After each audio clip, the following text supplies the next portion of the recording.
Okay. Good morning, everyone. My name is Susan Hong, and I'm very excited to say that this is our first episode for Piano for Special Needs. And I'm honored and excited to welcome our first guest. Welcome, Julie. Thank you. It's good to be here. Like I said, she is the co-author with Catherine Fisher for Piano Safari Method, and I have invited her, and I'm so excited that she have accepted the invitation from our group, so that we can get some more pedagogue ideas and why her Piano Safari Method book works for a lot of special needs students. And then I have a lot of teachers from our group that have mentioned how wonderful it is. A lot of times what happens is they can, don't have the time to expand everything, why it works for them.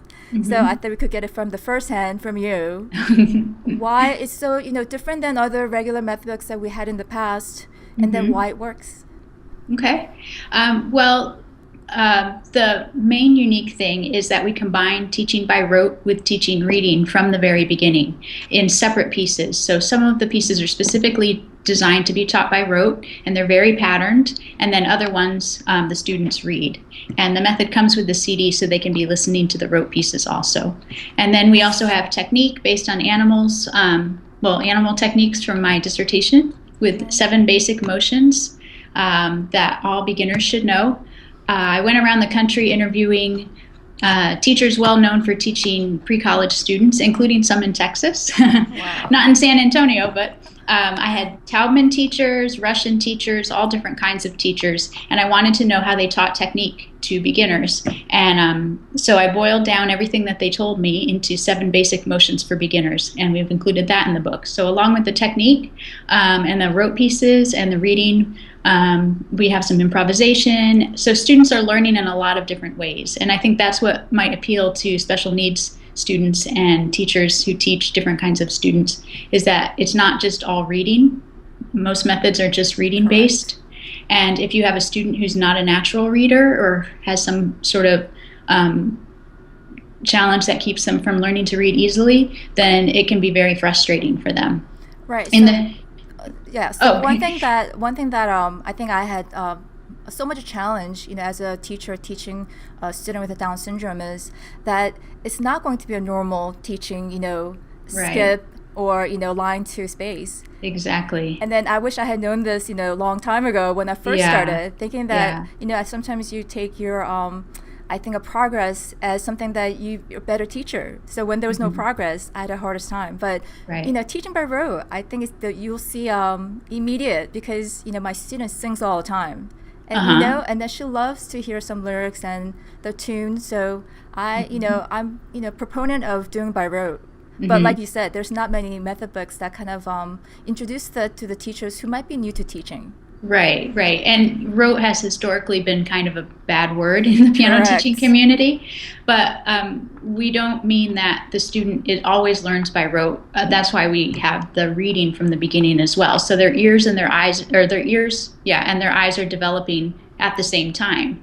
And when we first thought about including rote pieces, it was because Catherine and I had taught out of many different methods, Faber and Hal Leonard and Alfred and Music Tree and all of them in our early teaching careers. And we settled on Music Tree as being the best way to get them to read well, the intervallic approach. Right. Unfortunately, the music might not be quite as exciting in an intervallic approach, because if you can only use seconds in a very limited span, then that doesn't give you much compositional stuff to work with. Correct. So we thought, why don't we just throw in a few rote pieces to make it more exciting? But then we discovered that teaching by rote actually enhances reading. It sounds crazy, but learning by rote actually helps them learn to read as well, because they're using their ears and they understand music and patterns and rhythms. So then when they go to read it, they already sort of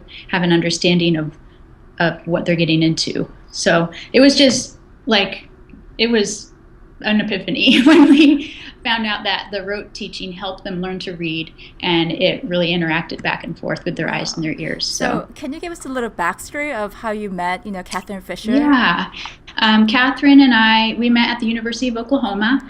She was doing her master's and I was doing my doctorate. And they have this wonderful pedagogy library there where all the pedagogy students hang out and talk. And we realized we had both always wanted to write a piano method. Wow. And we had very similar ideas and teaching backgrounds. So we just started going to coffee shops and writing it out on paper. And we've been working on it since about 2000, I don't know, 10 or 12 years, I guess. Wow. And we've been selling books online for just a few years now. So we're trying to do more conferences and things to get the word out about it. Well, I know that you're coming here to San Antonio next year at MTNA, so I'm really looking forward to having you here. I just wanted our group teachers to know that there's so many opportunity to go to your website, and there's vast number of videos, and mini essays. So believe it or not, since I was researching, for this interview, I was, going through, a couple of chapters of the mini essays, and because I loved it so much, I actually made it into this little book. Oh right here. My, that's wonderful! And this is so much better as far as having it, a hard copy in your hand. And then I wish I'm gonna promote this for everyone to make a copy of it and to put it next to them, because it is something that it's like reading through a workshop. I was very surprised how well thought out it was, and then I was very appreciative that you have this type of materials out there for us. Right. Because Piano Safari is not the kind of method that you can just automatically open up and say, oh, I get it, totally, and start teaching right away. There's a little bit of a learning curve to it. We wanted to have as many resources on the website for teachers so that they would know how to do it. So we have a teacher's guide on there also. I don't know if you saw that. Yes. With step-by-step instructions for every page. And we have different kinds of videos, as you said. And then the mini essays are sort of just random thoughts about pedagogy to help understand our philosophy. I did have, even some teacher confessed to me that they have the book, but they didn't really know how to kind of go about, teaching it to the special needs students. Right, so right. I was excited to kind of, find out there's so much more than just, you don't just get the book and then you're supposed to teach out of it. You're supposed to actually get almost like getting training through your website. Yeah, and a couple years ago, we had a summer training institute in Ohio. It was just so much fun. I mean, we got to meet a lot of teachers, and they really liked it. So we're going to have another one this summer in Ohio, and then hopefully one in Connecticut also. I'm not sure when we can get out to the West, but we are South, because Texas teachers are amazing here. They promote music, and I've heard so many good things about teachers in Texas. Right, but we will be at MTNA. We'll have a booth, and we'll have a showcase, so we'll be able to explain it for an hour. And then also I have a session I'm doing on teaching strategies, and Catherine and her husband are doing a session also. So we're going to be very busy at MTNA, and we're looking forward to being there. Like I said, if you could maybe give us some examples of the special needs that you've taught or currently teaching or taught in the past that you could give us advice. Sure. I'm not an expert in special needs students. I don't see myself as an expert, but I have come across a few. I was thinking of one little student I had years ago when I only taught reading, because I was always a natural sight reader. So when I started teaching, I wanted all my students to read. I'm like, they're going to love reading just like I do. Found that wasn't quite the case. That it seems about 90% of students have a really hard time learning to read music. It just takes a lot of reinforcement and practice, like much more practice than we would think. Right. So I had one little student, and I don't know what kind of learning disabilities she had. Her parents never told me, but it was clear. I don't know whether it was dyslexia or something else, but it was impossible. And because I didn't know anything about teaching by rote or how to go about it, that didn't end well. So I felt really bad about that, and I thought I have to find a better way. I've had students with dyslexia. I've had ADHD. Right now I have a student with Asperger's and one with ADHD. He's very bright, though. He's a joy. And last year I had another one that was on the autism spectrum. And then last year I also had one that had cerebral palsy. And so she couldn't use her right side at all. Her right hand didn't work at all, and so we just used her left hand, but it really affected her brain also. And she was the best case, I would say, for how I adapted Piano Safari to her. First, I had to adapt all the pieces to be left hand only, and then she was 9 and did okay in school, but you could tell that the CP really affected her learning a lot, because some weeks she would totally get it. I'd teach her a piece and she'd have it in no time. And then the next week it's like she had never seen it before, in spite of telling me she practiced every day, you know? Correct. So it was really interesting, because as we worked, I saw her brain make more and more connections. So she was able to pick up the rote pieces a lot faster. Whereas at the beginning, it was like I'd play a couple notes and she could barely play them back. By the end of a couple years of study, she was picking them up so fast and retaining a lot more too. Wow. And in terms of the reading, she was extremely slow at learning to read, because it wasn't just a case of saying, okay, I'm going up a step. She'd have to like think about which finger went up, and then there was this strange rhythmic delay between what her eyes saw and what her fingers were doing. I had never seen anything like it. So I'm really glad that I had the rote pieces to teach her also, because if it had all just been painstaking reading, it would have been really, really difficult. So I moved jobs. So now I'm just teaching at home, and so she is not studying with me anymore. But it was a great experience. She loved it. I loved working with her. She was always such a great performer in recitals. Like, as long as I could remind her what piece she was actually playing for the recital, Right. she'd get up there and do great. So it was wonderful. So it seems like it's like a common theme among teachers who's not, used to teaching students with special needs, is that we feel so bad when they don't progress, as I mentioned before. But I think, to give some advice to the teachers that's listening, is that, as long as that there's a parent support and students love to do it, that even if it feels like it's stagnant, that it's okay. Yeah, and I had to, every time she'd come in for a lesson, remind myself, she has special needs. We work at her pace. We do whatever she needs to get it, because she would find ways to compensate that I had never even thought of before. Like usually you don't want students to look up and then down and up and down while they're reading. Right. She had to have that as a step. She had to look up and down for every note. And then after a few times, she'd be able just, not to do that so much. So I had to just let her do those steps and find ways to compensate. But it was so interesting for me as a teacher to just see a different way of learning. And then right now I have a student with Asperger's, and his lessons move so slowly, because when he wants to talk about airplanes, there's just no stopping him, So everything I teach him relates to airplanes. Right. We're playing a piece by Reinagel. No, it's about airplanes taking off, So that's another different challenge, which is I love that. I think I also teach a student with Asperger's syndrome, and then he always loves to just cross out the title and then put his own idea of what he thinks it sounds like. So yeah. I think it's another advice that teacher could kind of get from here is that be kind of, don't stick to what's in the book, be a little more open-minded, and then kind of go flow with it, I guess. Yeah. And his brother is exactly opposite, Wow. So, but with him, like, he brought a little R2-D2 toy, and put it on the piano, and his mom wanted to take it away. I'm like, it's okay. He just wants to have it there. It's fine. So I'm like, well, when we're doing our rhythm tappings, maybe R2 can be the rest. So it's like ta, ta, rest, rest. He thought that was great, So just starting where the student is and doing what you can with them, and realizing that, we have different goals for different students. For the student with CP, it was all about enjoyment and building a relationship and putting some music in her life, I love that. When you had made it, technique book or method book, and then having the sight reading, separate cards, what was the idea behind it? And of course, the CD that goes with it. So in the book, there's here. I don't know. Yeah, probably can't see that, right? No, perfect. Or can you see it? Okay. So this is an example of one of the first rote pieces, and it says at the top rote. So that means that the student is not supposed to read the music. You're just supposed to show them how it goes. Nice. And then the ones that say reading at the top, or we'll say reading.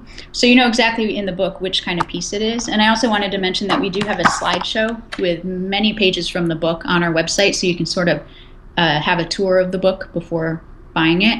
Right. But so we have the rote pieces and the reading pieces in the book, but there's not nearly enough reading pieces for the students to really become fluent in reading. So that's why we created the sight reading cards, which we used to have in a book. It used to be called the musicianship book. The kids didn't like doing it. So we put them in card form, and they're all color coded.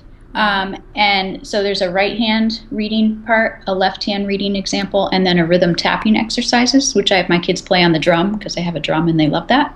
Oh, wow. And so when they graduate from the 16, there's 16 cards in each level, in each unit. So they get 16 cards practicing just pre-staff reading on the black keys, and then 16 cards practicing pre-staff reading on the white keys. So they're learning their white key letter names and finger numbers. And then they have a whole unit just of reading seconds and unisons only, because we want to have a very systematic intervallic approach where a lot of method books, they'll have a page or two of seconds and then a page or two of thirds, and then combine them together way too soon, especially for special needs students who need an extended period of time absorbing one interval before they move on to the next, which I would say all students need that extended time. I actually, when I got the first book with the sight reading, I actually used it with my regular, Yeah. We've had students. a lot of teachers who don't use Piano Safari use the sight reading cards because they can go along pretty much with any method. Correct. And I use them with all my adult students as well because there's no like little pictures. So I use them with my adult group classes, adult private students. There's 3 levels of sight reading cards right now. The first level goes with book 1, the second with book 2. We're working on book 3 right now, but we do have the sight reading cards. Well, I'm glad you said that because I was going to ask you about that book 3. Yeah, we're working. Okay. And that was one of the reasons why I cut down on my job too, to have more time to work. So yeah, they work with students in any method, and they get pretty advanced. And we're also planning on having a level 4 set of sight reading cards once we figure out all the keys that we're going to do for book 3.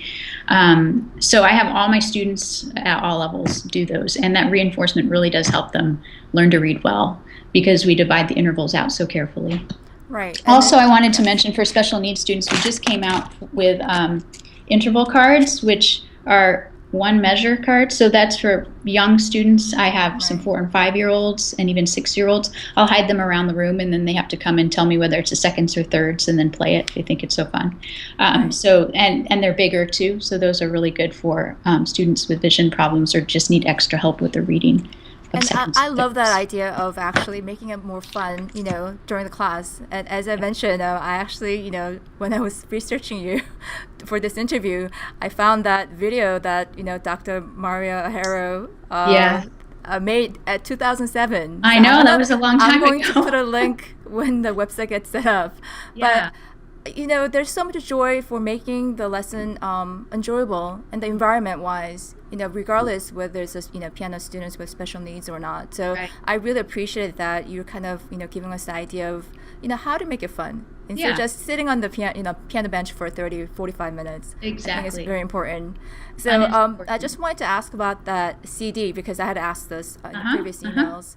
I know that it's just a CD to play for the students ahead of time, correct? Because as we mentioned that sometimes that word road is connotation is not so great. Like I used to have some teachers go, well, don't play for them, then it just means that they cannot read.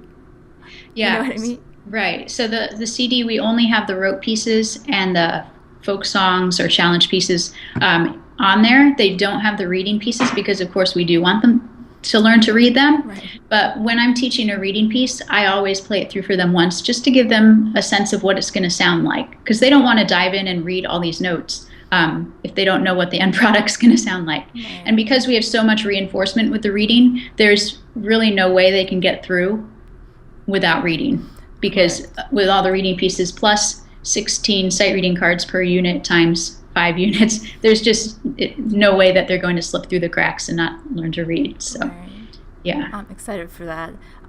Just so if you could just tell us a little more about the mini essays and videos and teacher's guide on the website, because like we discussed, it was daunting for me at first, but now that I've dived into researching, I am thoroughly enjoying them. So for new teachers that have not heard about Piano Safari, what kind of advice can you give them? Well, I would suggest going to the website and looking at the Repertoire One preview slideshow just to see what some of the pages look like. And then also reading some of the mini essays, which are more philosophical about, we have one on our philosophy on rhythm and reading to give a basic overview. And then just reading through the teacher's guide for some of the pieces just to get a sense. Also the instructional videos. We don't have instructional videos for every piece, but we do have some, like one for Charlie Chipmunk, which is one of the first rote pieces, so teachers can see sort of how teaching by rote works. Basically, you divide it up into small patterns, play a little pattern for the student, and then they copy, and then you build it up from there. Right. And then when they go home to practice, they can listen to the CD to keep it in their ears, and also we have reminder videos of our hands showing them exactly how to play it. So if they forget the rote piece when they go home, they can look up the reminder video. So yeah, we've tried to have a lot of resources on the website, and we're always putting more up there. And like I said, I'm very appreciative. There's just so much vast information that's out there for teachers to go. I mean, as I mentioned, that mini essay is almost like having a little, like chapter by chapter, like a little workshop. So if, I hope that all our listeners will go there and then kind of check out what's going on. I think only other question that I had left was, when do you start adding the supplementary materials after you start on book 1, or do you do it after book 2? Which supplementary materials? Like adding the early classical pieces. Or... Okay, so I usually don't supplement in book 1 and 2 just because we wanted to make sure that the books would work standing on their own, except for Christmas music or. Right. I wanted to mention I wrote a Halloween piece because one of my little students really wanted one, which we have a Facebook discussion group called Teaching Piano Safari. So if teachers join that group before Halloween, they can download that piece for free. Wonderful. Just to try it out. Yeah, it's a fun piece. In terms of classical pieces, book 2 has a few classical pieces in it by Reinagel and Czerny Gerlit. Book 3 will have many more classical pieces in it. Only ones in the public domain at this point, because we can't figure out how to use Kabalevsky and pay royalties and all that. Right. So with my level 3 students, when we're testing level 3 right now, they learn scales, chord inversions, arpeggios, all that, which will be in Technique Book 3. Then they have their sight reading cards, and then we're testing pieces right now, a lot of Czerny, Reinagel, duets by Wolfart, and other composers. Wonderful. And then I usually get them like the Clark Contemporary Piano Literature, or Kabalevsky Opus 39 or something like that also along with it. But so you can supplement all the way along. I just have chosen not to for the most part. But yeah, you can. Sounds wonderful. And I'm sure a teacher will understand, at the level that they're able to play, that they'll start supplementing. I thought that maybe you had some ideas at what level that you could do. I am excited. I hope that the listeners will go to your website and then familiarize with themselves as far as what kind of book and how different it is with other method books that's out there, and why it's good for piano students with special needs. Right. Is there anything that did I leave anything out as far as pedagogue or? I don't think so. I just wanted to say that it's just Catherine and me doing all the work right now. So our website is pianosafari.com, and we do respond to emails. So if teachers have any questions about anything, they can feel free to email us at info@pianosafari.com also, and we'd be happy to chat back and forth. I hope that we will get more opportunities to speak to you, Julie, because I know that there's so many questions that come up at our at Facebook, and then I really appreciate your time that you have given us. Thank you. I don't think I did justice by not giving the background that you have. So I will definitely add that to our website. And as I said, thank you very, very much for taking your time out. And thank you. I appreciate it, and I hope our listeners could take some advice that you've given and go from there. And like I said, I hope to see you again. I'll see you in next episode. Yeah. Okay. Thank you. I'll see you in San Antonio. Okay. Thank you. Bye. Bye.